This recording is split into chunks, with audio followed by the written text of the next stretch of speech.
Salom do'stlar, kanalimizga xush kelibsiz. Har yili sentyabr bu Apple dunyosining inqilob davri. Bu yil esa Apple bizni shunchaki yangi smartfon bilan emas, balki smartfon kelajagi bilan hayratda qoldirdi. Men iPhone 17 Pro Max haqida gapiryapman.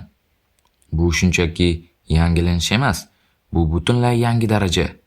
Yangilangan alyuminiy korpus, 8x optik zoomli kamera. Ushbu videoda siz bu qurilma haqida bilishingiz kerak bo'lgan barcha ma'lumotlarni, shu jumladan yangi dizayn, kamera tizimidagi ulkan sakrash, A19 Pro chipining imkoniyatlari va albatta narxi va chiqarilish sanasini batafsil ko'rib chiqamiz. Tayyormisiz? Unda boshladik. Chiqarilgan sanasi va narxi. Avvalgi eng muhim savolga javob beraylik. U qachon chiqdi?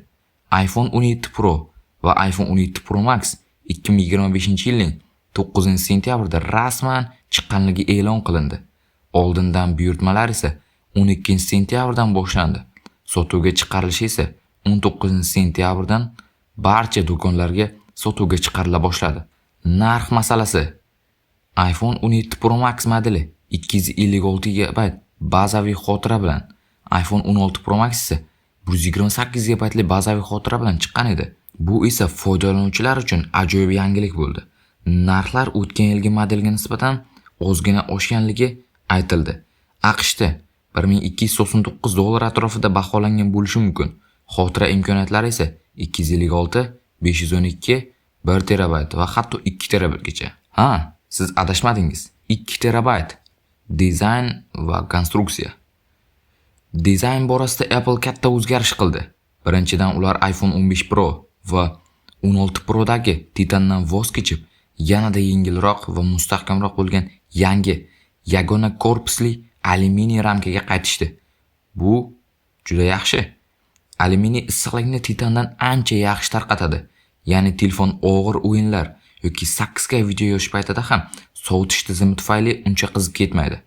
Ikkinchidan, chidamkorlik yangi darajaga ko'tarildi. Ekranda endi Ceramic Shield 2 himoyasi mavjud bo'lib, u tirnalishga 3 barobar chidamliroq.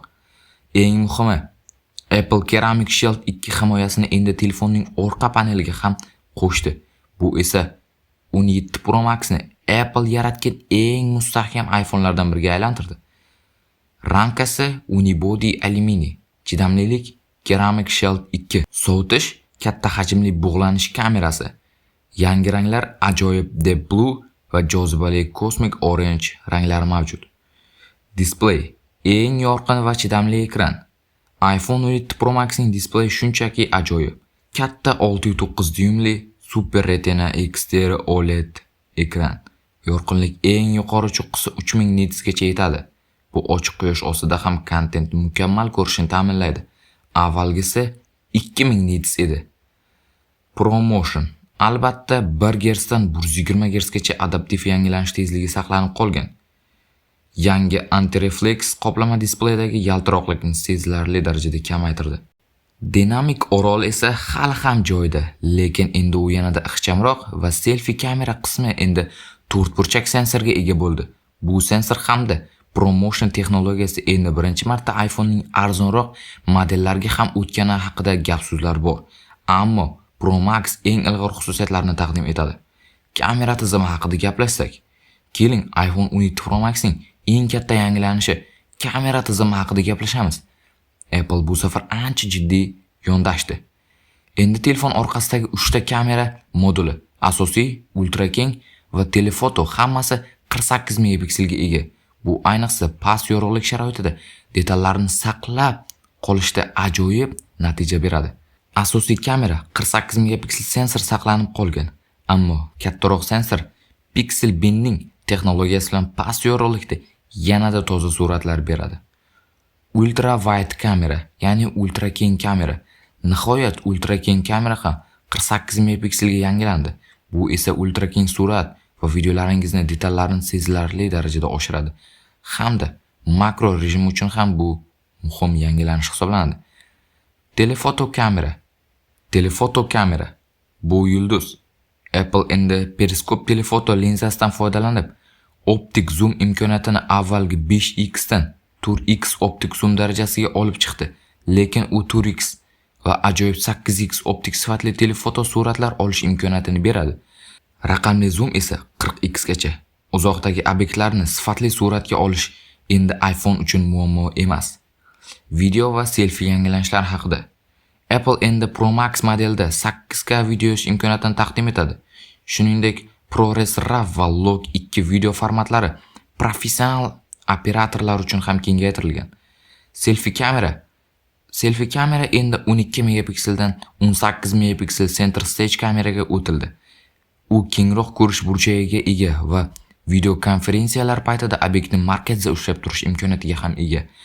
Dual Capture bu yangi xususiyat. Bu orqa va oldi kamera bir vaqtning o'zida video olish imkoniyatini beradi.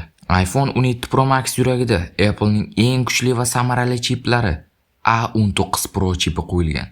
Chipset 3 nanometr jarayonda qurilgan bu chip avvalgi A18 Pro chipidan sezilarli darajada kuchliroq va energiya jihatdan samaraliroq hisoblanadi. Bu yilgi eng katta dasturiy ta'minot yangilanishi iOS 26 bilan birga keladigan Apple Intelligence funksiyalari A19 Pro ning kuchli 16 yadroli neyron dvigateldan foydalanib qurilmadagi deyarli barcha ishlarni tezlashtiradi. Real vaqt rejimida tarjima, smart javoblar, fotosuratlarni yanada aqlli tahrirlash va seriyaning yangi darajasi. RAM operativ xotira endi 8 GB dan 12 GB ga oshirilgan. Bu ko'p vazifalarni bajarishda va Apple funksiyalarini silliq ishlatishda juda katta yordam beradi. Bu yangilanishlar iPhone 17 Pro Max ning nafaqat smartfonlar orasida, balki butun mobil sanoat eng kuchli qurilmalardan biriga aylantirdi.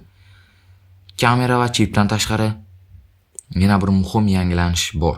Batareya. Apple Pro Max modeliga iPhone tarixida eng katta batareyani qo'ydi. Rasmiy ma'lumotlarga ko'ra, u iPhone 16 Pro Max dan 6 soat ko'proq video ijrosini ta'minlaydi. Batareya quvvati esa 4823 mAh ga teng. Zaryadlash. Endi tezroq zaryadlashni qo'llab-quvvatlaydi.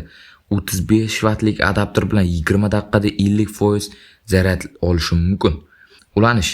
Yangi Apple tomonidan ishlab chiqarilgan N1 simsiz chipi Wi-Fi 7 va Bluetooth 6 kabi eng so'nggi standartlarni qo'llab-quvvatlaydi.